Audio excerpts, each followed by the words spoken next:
What's going on, everybody? It is Jeremy here, aka Sparks Comics. Time to talk about this week's indie comics that are coming out for New Comic Book Day and what I'm looking forward to this week. Before I got a little bit of different top this week. I'm going to have 9 single issues and 2 graphic novels for you guys. So we'll talk about those in just a second. But if you're new here, aren't subscribed, go ahead and hit that subscribe button down below. And drop a comment. Let me know what you're looking forward to reading this week, whether it's indie comics or Marvel or DC. Drop that down in the comment section below and let's talk about it.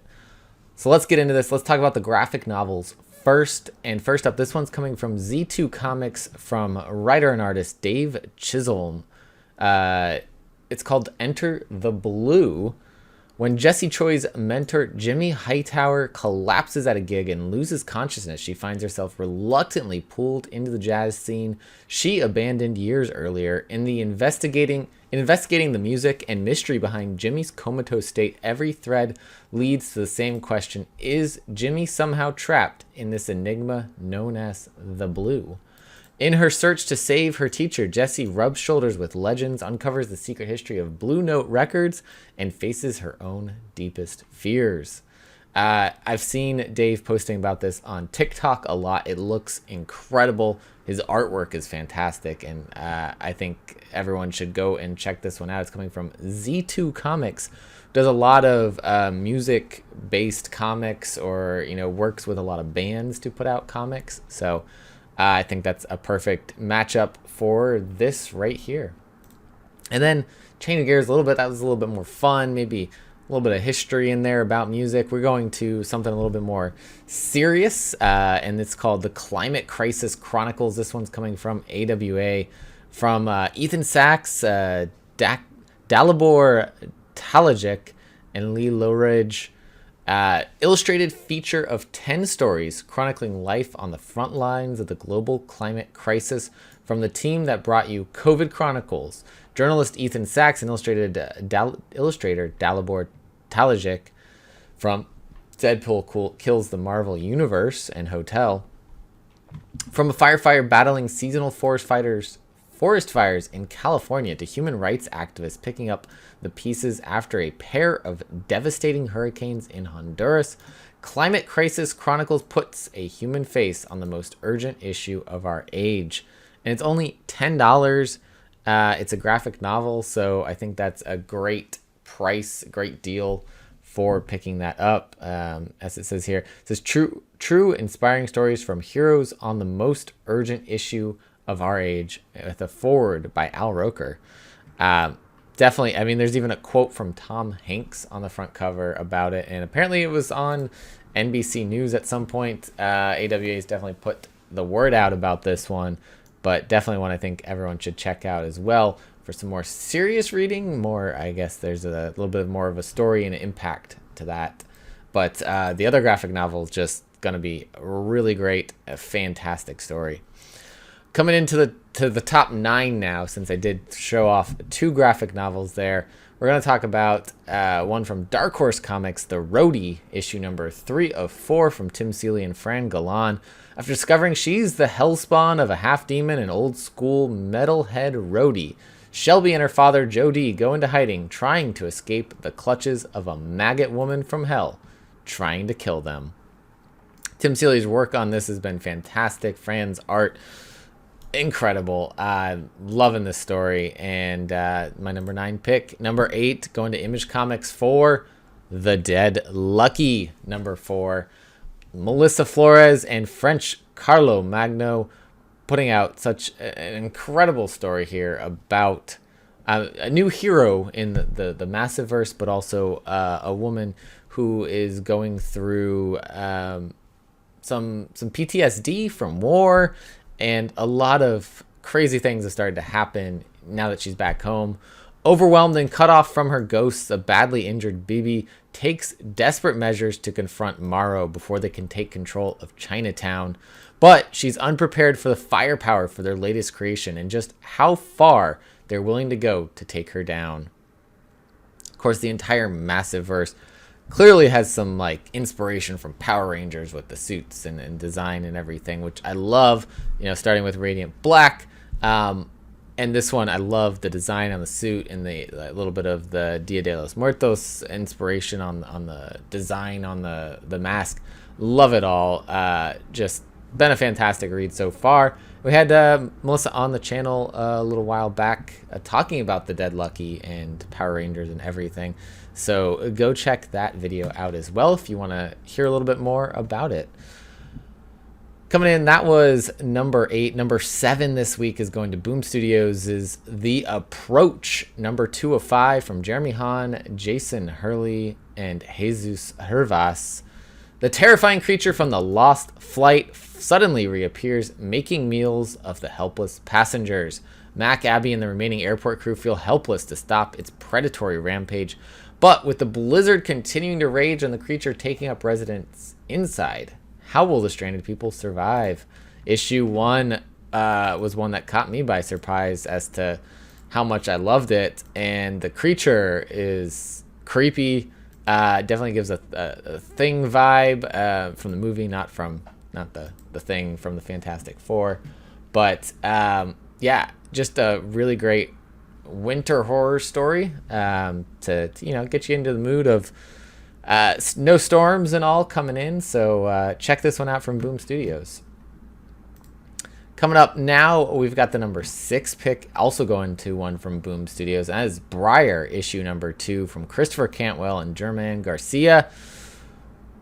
End of the world is nigh, now the sleeper has become the sleepwalker. But what is Briar Rose to do about it now that no one believes in magic and the fairy tale is long over? Her own fairy godmothers may be the key to setting things right. That is, except for Grendrid, the tyrant of this wasteland, who sends a bounty hunter and a deadly group of assassins on Briar's trail.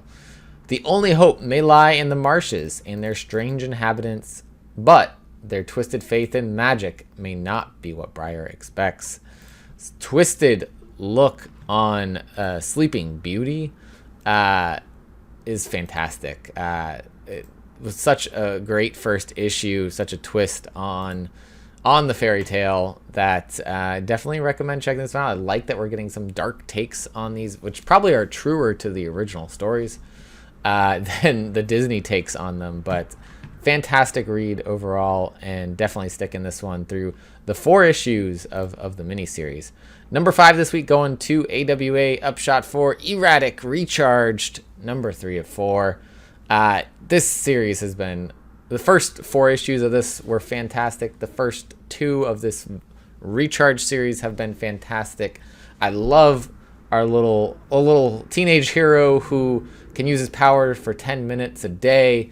Oliver is now paired up with a barbarian princess from another dimension, and they're fighting the void. Of course, this has caused some drama in his personal life, but he's still fighting the good fight as a hero and trying to keep himself and his identity hidden from people who want nothing to do with those that have powers, the reborns in the Resistance universe of AWA, which highly recommend everything from that universe. The Joneses was one of my favorites from it, but I just recently read through the original Resistance stories.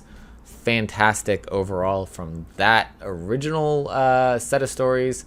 And then Knighted was great. Moths, all of the tie-ins to the universe, which are their own separate stories in and of themselves, are all fantastic. I love the world building that's happening in the Resistance universe, and this is another great addition right here. Coming for number 4 for me this week is Damn Them All, number 2 of 6 from Boom Studios, written by Simon Spurrier. I always want to say Superior, but it's Spurrier. Simon Spurrier and Charlie Adlard. Dora, a detective traumatized by the same recent supernatural events as Ellie, is suspicious of the untimely death of Alfie, a man who helped her in desperate times. As new terrors unfold, the two witness strange changes to the political landscape of Britain, a gibbering madness infecting the population. Ellie fears the worst and seeks only thing she thinks can help. A demon may be behind what's happened, one that predates even the Ars Goetia and isn't so easy to control. Issue 1, also fantastic. Really enjoyed it. So please go check this out as well. Fantastic story. Simon Spurrier is a fantastic writer, and Charlie Adler's artwork in this is just as fantastic. Number 3 this week, going to Black Box Comics for Ninja Gaiden number 5 of 5 from Eric Palicki and Lucas Meyer. The Gaiden armor is the source of many wonders when it comes to battling ghosts, but it's not much use to a man alone against a very alive Russian gang and their very real bullets. Unfortunately for the Russians, a lifetime of training has prepared Yuki for exactly this. 5 of 5 is the last issue of Ninja Gaiden. Eric Palicki, Lucas Meyer putting out a fantastic story, building up another part of the Black Box Comics universe. Next up is Dream Master. Should be coming out the following week from maybe the week after, depending on actual release from Diamond, but that one coming from Jonathan Hedrick writing that. So very much looking forward to exploring more of the Black Box Comics universe. Got to pick up some trades, read some of their back stock of things, but it's this one has been a really great way to get introduced to a lot of that. So I highly recommend checking this out, and even more highly recommend Dream Master. I've read the first issue and love it, so please go check that one out as well when that releases in the coming weeks. Number 2 this week, going to Sumerian Comics for Sarah Lone number 2 from Eric Arnau and David Marancho. New Orleans, the early 60s, strip club go-go dancer Joy Carruthers is accused of a murder she did not commit, is secretly recruited by a mysterious federal agency to participate in a wet operation.